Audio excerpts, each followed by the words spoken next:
What's up guys? On today's episode I'm going to show you how to remove and install an intake manifold on your 4.6 liter 2-valve engine. Before we get started, there's a couple things that I want to address. I'm doing this to a Mustang GT. This procedure will work identically for any Mustang GT from 96 to 2004, but there are a ton of different applications that use this engine that may be slightly different.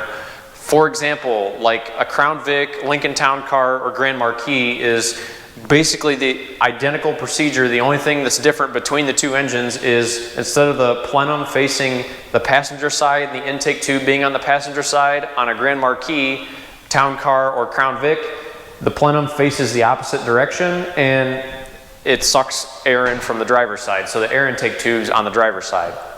This will also work on any truck or van with a 4.6 liter 2-valve in it, but your access to some of the bolts and things like that is going to be different because the cowl on those vehicles sits much further forward than what it does in a car. The procedure itself will also work on a 5.4 or a 6.8 liter V10 2-valve engine. There and again, the procedure is going to be slightly different. I'm sure some of the bracketry and the EGR position and things like that is going to be slightly different, but the main components are all going to be in a very close place to what this is. So the alternator is still going to be where the alternator is. The thermostat housing is still going to be where the thermostat housing is.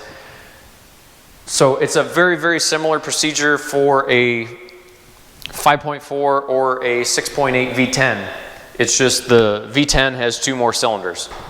I'm not really going to title the video that way, that yes, it will work for a 5.4 or a 6.8 V10, but just know that the engines are very, very, very similar, and a lot of the component locations may be close to what they are on this, but they may not be exact. And your access to some of the fasteners may not be as good as what this is. This is kind of the easiest one to do this to. So it'll give you a good visual as far as where everything's located and how to access a lot of the bolts and stuff like that. But a truck application, like I told you, is going to be different. With that stated, I will have a ton of parts down in the description of the video. So if you need intake gaskets or a new intake manifold, or basically whatever you would need for the top of the engine, I'll put it down in the description for you guys. With that, let's dive in and get started. Alright, so there's a couple things we got to do here first before we go start removing the intake. First of which is disconnect the battery, because we got to take the alternator off to be able to remove the intake. And the second thing we need to do before we get started is you have to drain the coolant. This car hasn't had a coolant flush in probably 3 or 4 years at least, so I'm going to drain all of it, but you really only need to drain it down below the level of the thermostat. The easiest way to drain the radiator is to find the drain cock on the radiator itself. This one has a 19mm nut on it, and you just undo that nut and it'll drain right out that hole down at the bottom. If that doesn't come loose, do not try and force it, because if that white nut breaks, you have to replace the entire radiator. The easiest way to get around that, if it's stuck, is to just drop the lower radiator hose. It's going to make a mess, there's no way around it, but it's better than replacing a radiator. Alright, after you get the battery disconnected and the coolant drained, first thing I'm going to do is I'm going to get this factory air intake out of the way. So I'm going to unplug the mass airflow sensor, air intake temp sensor. I've got a bolt here on the fender.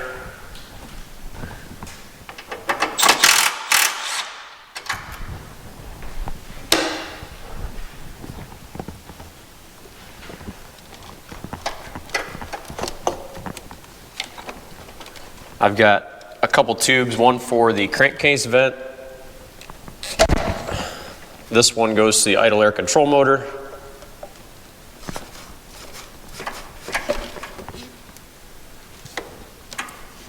And then you can just lift this whole assembly right out. Any bolts that I take out, I just put back into the same hole it came from. That way I can just kind of keep track of where it's supposed to go.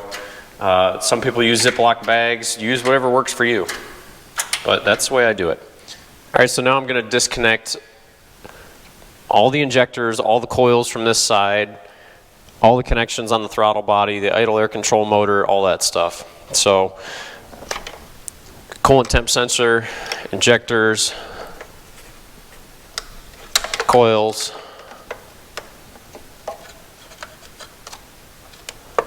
and pull that PCV hose out of the way.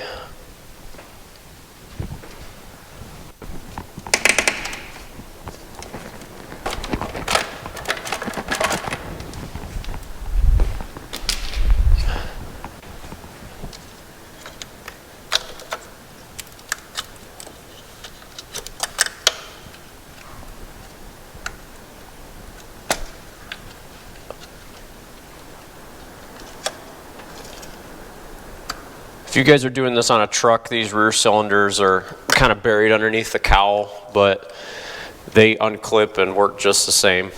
It's just a matter of being able to get to everything.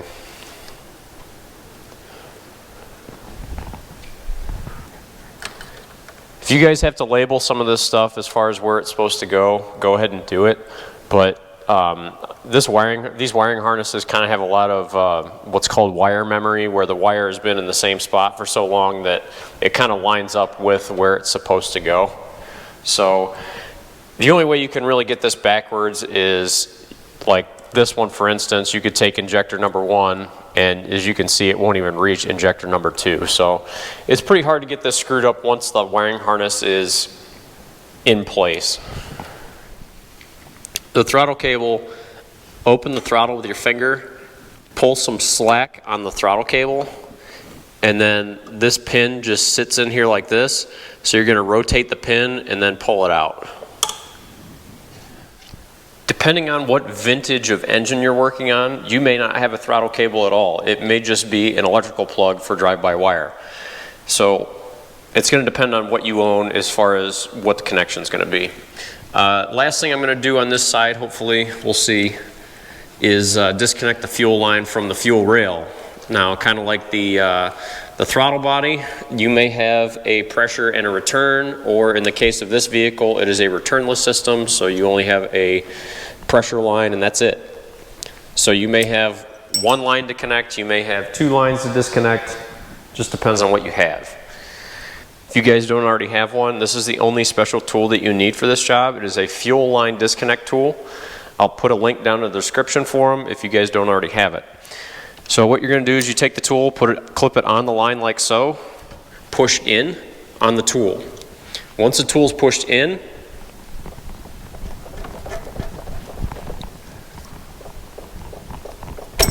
there you go. It takes a bit of doing, but basically there's a set of, you see that spring inside, that spring clips onto the line, and what that tool does is it releases that spring. Once you get the throttle and cruise control cables disconnected from the throttle body, there's 2 10mm bolts that hold the throttle cable bracket to the plenum. So just take these 2 bolts out and lay the cables off to the side.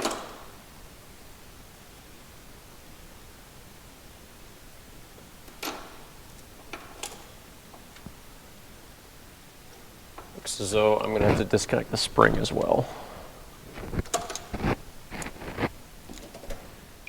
After you get the throttle cable bracket disconnected, come down here and get this is the evap line off from the bottom of the throttle body, and then you're going to have to remove this heater hose as well. The driver's side is going to be a pretty similar setup to the passenger side. There's a couple other vacuum lines over here, a couple different connectors, but as far as the coils and the injectors, that's all the same. Unplug the fuel rail pressure sensor, EGR valve, electronic vacuum regulator,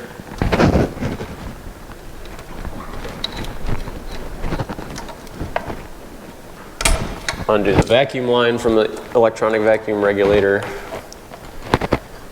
undo the vacuum line from the fuel rail pressure sensor. We're going to lay that off to the side.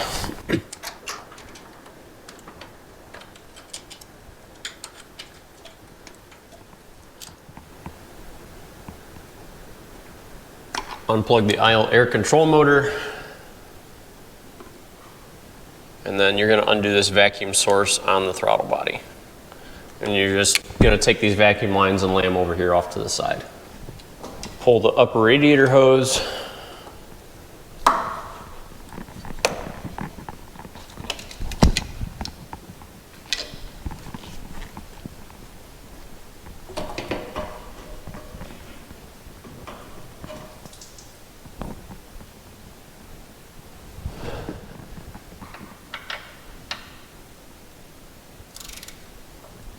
Use a 3/8 ratchet to release the tension on the serpentine belt. Pull the serpentine belt off the alternator. Next, you got to take the alternator off. There's 10mm bolts in the alternator bracket.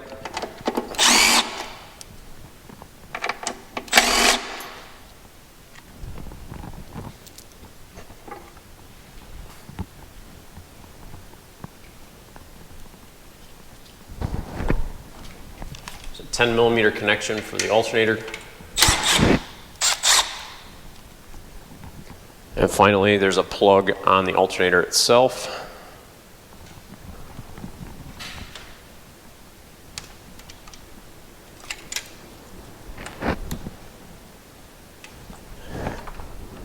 Down on the bottom of the alternator, there's two 10mm bolts that you just have to loosen. You don't have to take them all the way out.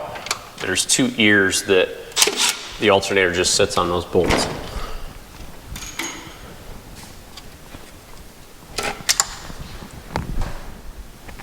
All right, so back here in the back, there is what's called a DPFE sensor that has two hoses on it and an electrical connector.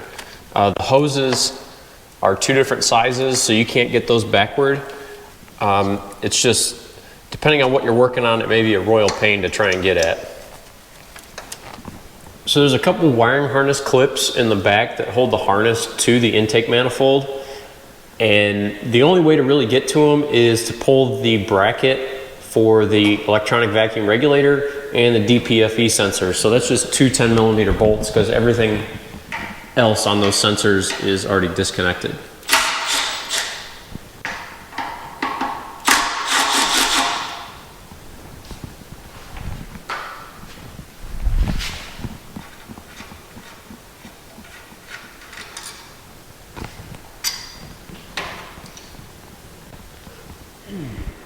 You're going to have to either remove the tube from the EGR valve or the bolts in the EGR valve itself. If you take the two 10mm bolts out of the EGR valve, there is a gasket between the EGR valve and the plenum that might get damaged.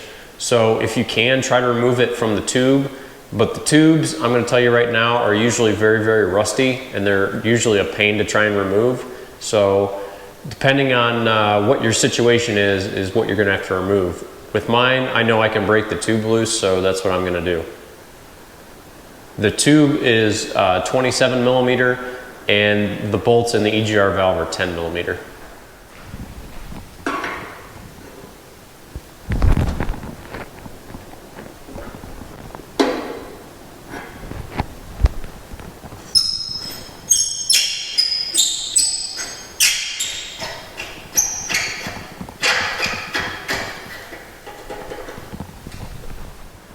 I'm also going to remove all the ignition coils. Those are held in with 7mm bolts.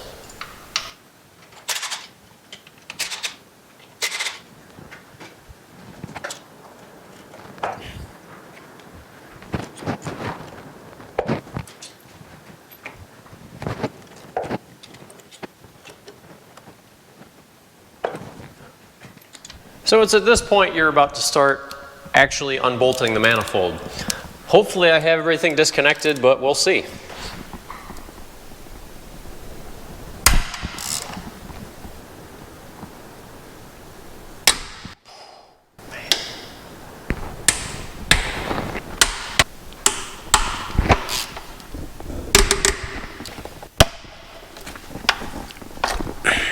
I believe I have all the bolts out now.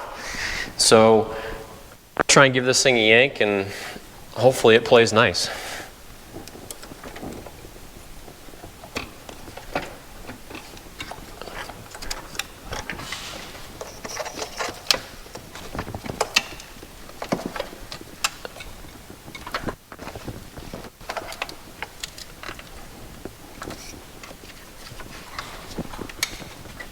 front's loose. Back corner is still tight on that corner. Oh, there's a bolt there. It's underneath the wiring harness in the back corner. The wiring on this job is really the hardest part, I would say, because it's just a lot of clips that you have to undo, as you guys can see. It's not that it's that hard, it's just a lot of stuff that needs to be undone that covers up bolts just like this. I'm gonna have to get a wrench. Now it should come off. There's always one more bolt, never fails.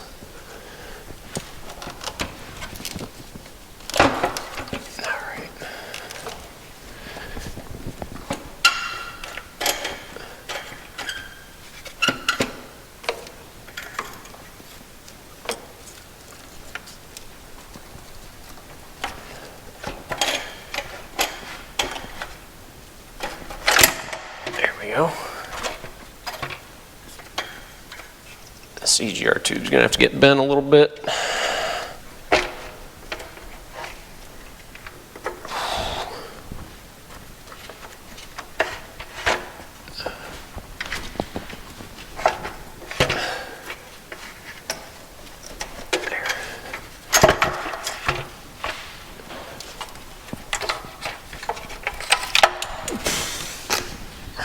And there you go. All right, now that the intake's off, if you're just doing intake gaskets, the intake gaskets just peel off like so. In my case, I'm going to remove this coolant bypass tube. There's 2 O-rings on the back of the water pump that have the possibility of leaking. So I'm going to go ahead and change those while I'm in here. I think that's my original issue, is those O-rings were leaking, but since I'm in here, I'm putting all new intake gaskets on it, changing the O-rings, and then I'm going to put everything back together.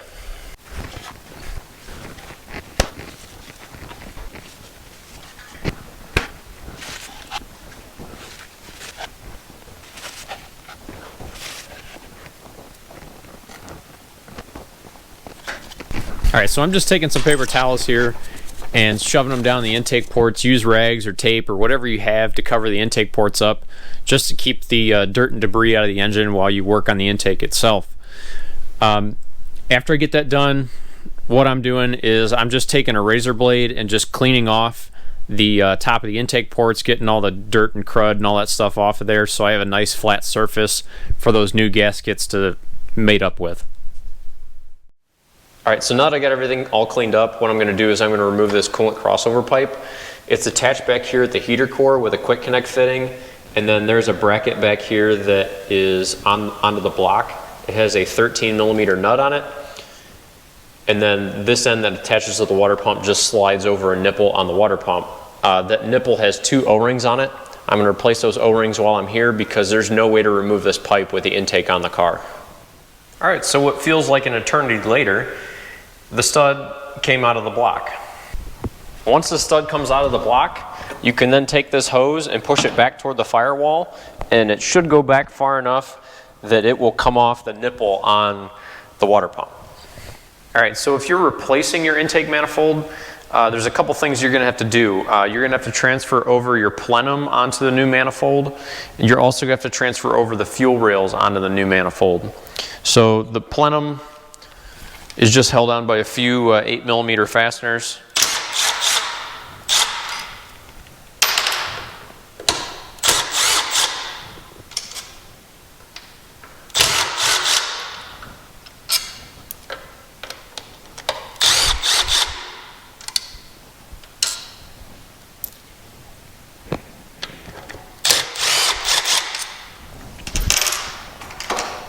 And then the plenum should pop right off.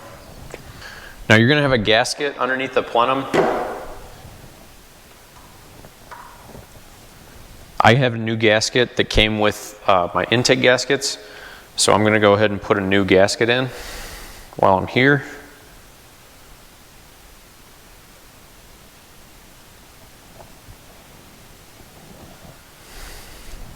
All right, so if you guys are changing out your entire manifold, you're going to have to transfer the fuel rails and injectors. And there are 4 bolts, 1 on each corner, that are 8mm. Once you take those bolts out, the fuel rail will just pop up and you can then transfer it to the new manifold.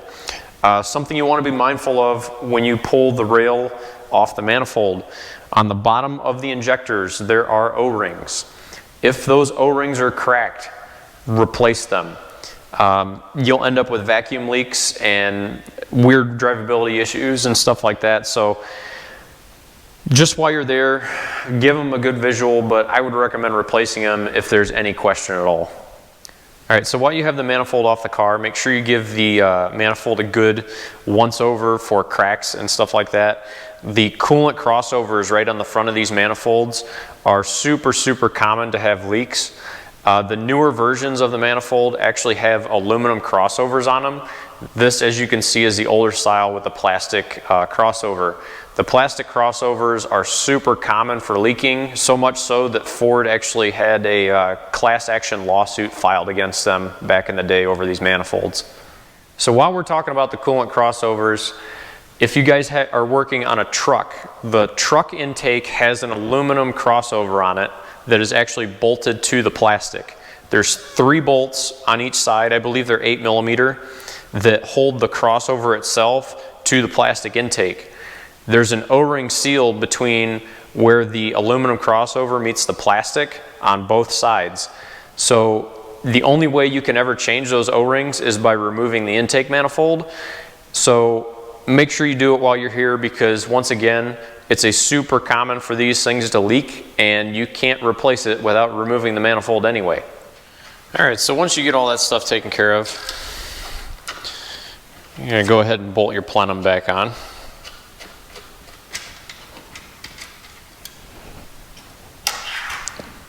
The plenum bolts are torqued to 89 inch-pounds.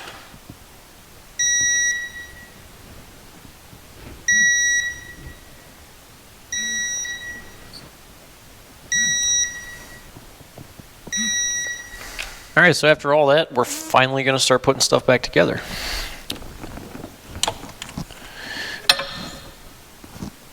I went ahead and cleaned out the valley of the engine just to get all the coolant and stuff out of there before I went and put everything back together. Made sure everything was nice and clean and dry. That way, if I have a leak in the future, I can see where it is. All right, so once your O-rings are back on, I'm going to hit these with a little bit of like WD-40 or whatever sort of oil you have laying around, something just to lubricate the O-rings a little bit, so when you slide the tube over, it doesn't take the O-rings out of the groove.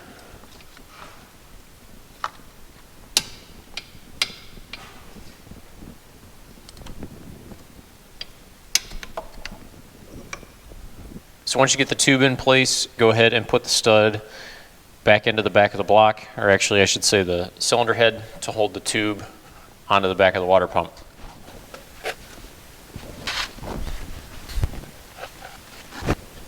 Alright, so before I go and lay the intake back down on the engine, go ahead and get our new gasket set in place.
All right, so now that I got the manifold down in place, I'm going to go through and torque everything down in the correct sequence to 18 foot-pounds. Depending on what style of plenum you have on your intake, you may not be able to get to the bolts over here by the throttle body, so I'm probably going to end up having to pull the plenum back off just to be able to get an extension down in here to get to the bolts to be able to use a torque wrench on it. So that may depend on what application you're working on, but I'll bring you guys back in a second. All right, so I'm gonna go ahead and put the thermostat back in, but I'm gonna put a new one in while I'm here. The one on the right is an aftermarket thermostat, and the one on the left is a Motorcraft. If you notice, the Motorcraft actually has a rubber seal that actually seals the thermostat shut. The aftermarket one is just metal on metal, so it doesn't actually 100% seal shut. And not necessarily in this application, but in other applications, I've had problems with aftermarket thermostats actually bleeding coolant past and overcooling and throwing check engine lights and stuff like that. So try to use an OEM thermostat. They do work better. They're really not much more expensive. I'll link them down in the description for you, but that's just my opinion on them.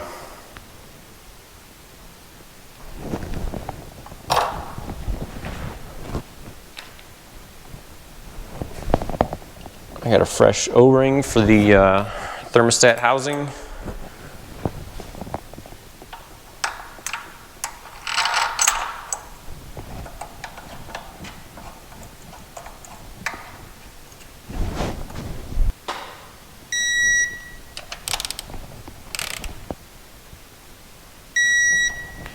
All right, so at this point, I'm basically just gonna go through and start hooking up all my electrical connections, remount the DPFE sensor, the EVR sensor. Like I said, just hook basically all this stuff back up, connect the radiator hose, throw the alternator on, and that's really about it. But as far as this part of it, it goes really, really quick because you have to remember Ford designed these vehicles for ease of assembly, not disassembly. So it's just a matter of plugging this stuff back in, and that's really about it.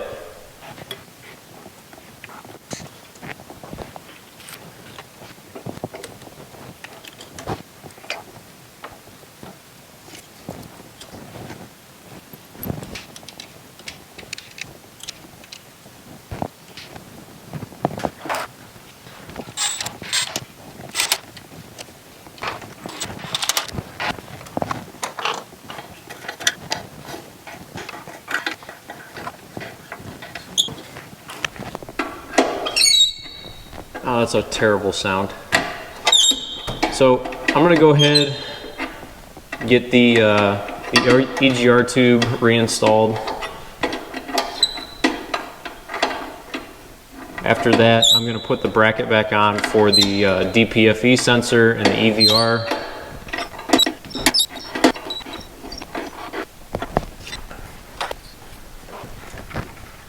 It's right now when it's worth spending that extra time to put your nuts and bolts back where they came from, because I'm not wasting any time looking for nuts, bolts, that sort of stuff. I know exactly where everything is.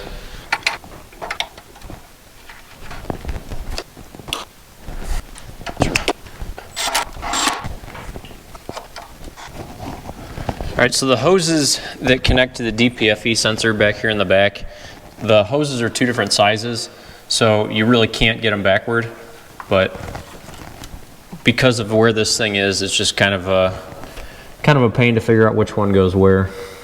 All right, so after the DPFE sensor, I'm going to plug in the EVR. There are two vacuum lines that need to go to that eventually. There's another vacuum line that goes to the EGR valve. There's another vacuum line that goes to the fuel rail pressure sensor. I want to go ahead and get the other stuff on that side of the engine done. That way I'm not laying this over the top and then trying to work underneath the vacuum hose. All right, so coming around to the front, I'm gonna go ahead and get the alternator back in place.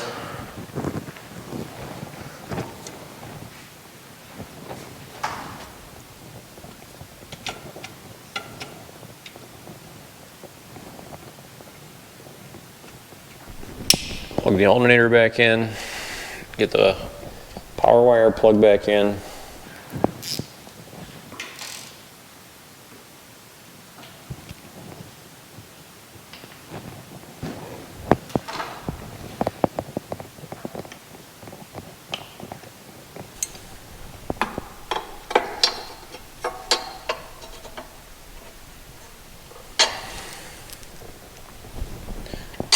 Get the alternator top bracket back in place.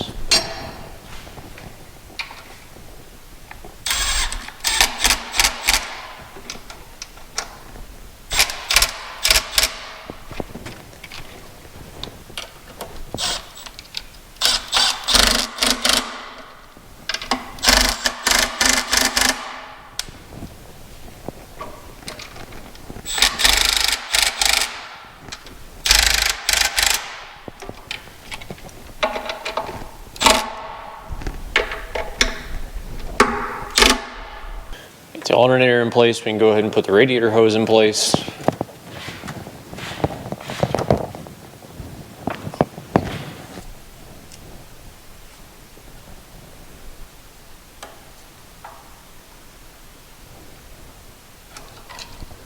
All right, so now I'm going to go ahead and get the serpentine belt back in place. All right, so starting on this side of the engine, plug in the coolant temp, all the injectors.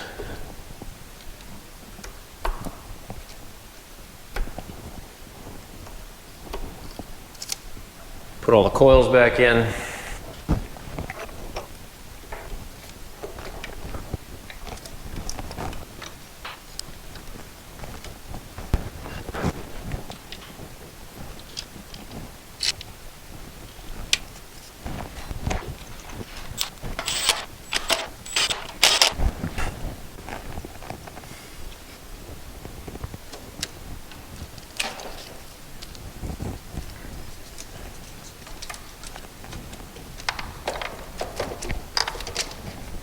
Go ahead and get our vacuum lines back in place.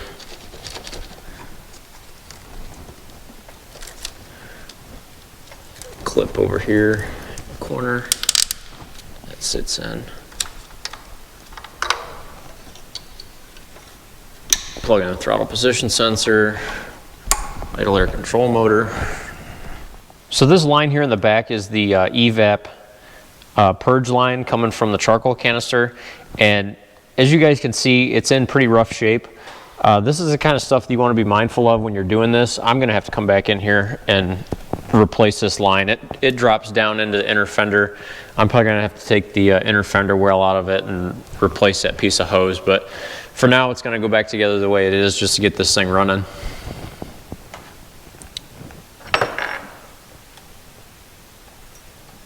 Go ahead and plug the fuel line back in.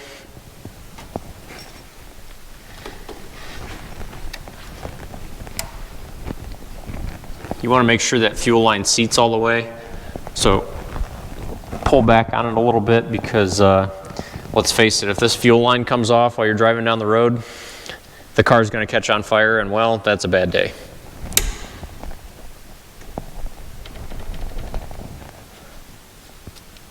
Rotate the heater hose back down, put the clamp back on that.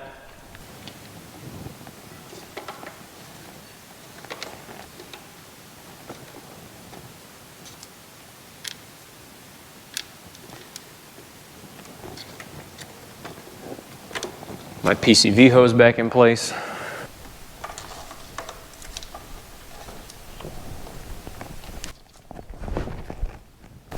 My other PCV hose back in place. Final couple things I'm going to have to do here is I'm going to have to get the throttle cable hooked back up, and the opposite side needs the vacuum lines hooked up.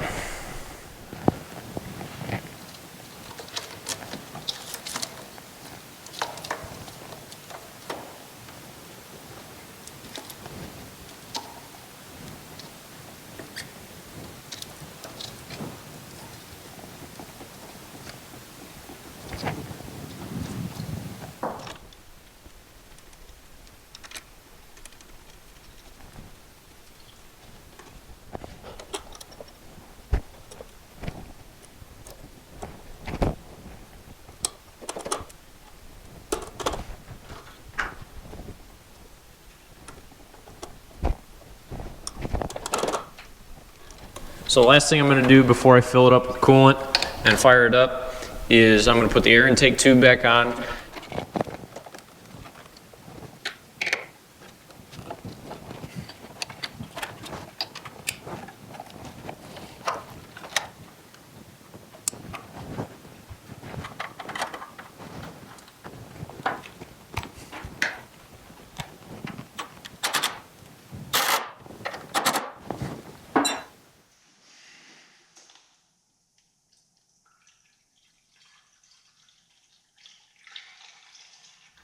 All right, so I got the battery all connected back up. Car's full of coolant. I'm gonna go ahead and fire the car up, turn the heat on full blast, and bleed out the air out of the cooling system.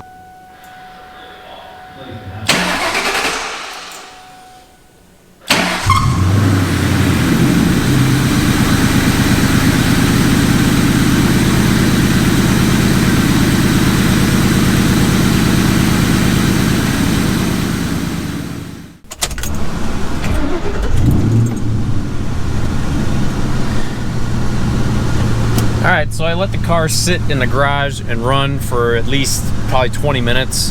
I verified on my scan tool that the car got up to 200 degrees.